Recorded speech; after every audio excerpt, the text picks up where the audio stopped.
一命二運三風水，命雖然係天注定，但係好運係可以靠自己收返嚟嘅。快啲拎張紙、拎支筆出嚟，寫低風生水起4個字，然後寫低以下呢4點，特別係第3點，由今日開始令自己越嚟越旺。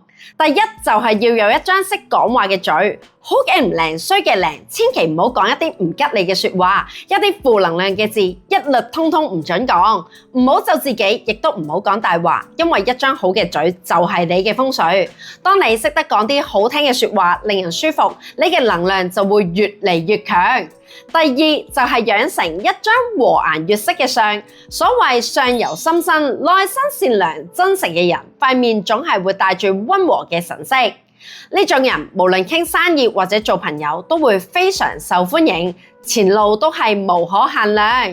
第三就係你嘅命，一個人識得愛惜自己、愛惜人生、愛惜自己嘅未來，個天先會俾一啲好運你。所有從愛惜自己個名開始，無論係大名、小名定係外號，或者係網名，呢個名就等於你條命。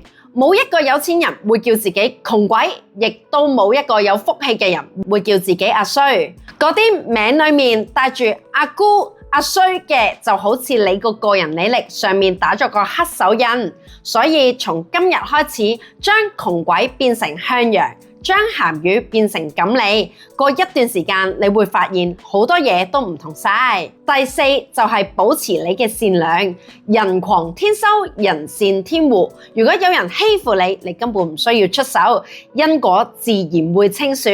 嗰啲真正嘅強者都係心靜如水，唔會爭一時之勝負。記住，你淨係需要修好自己嘅德行，剩低嘅就交俾報應去處理。關注我，我係曉嵐老師。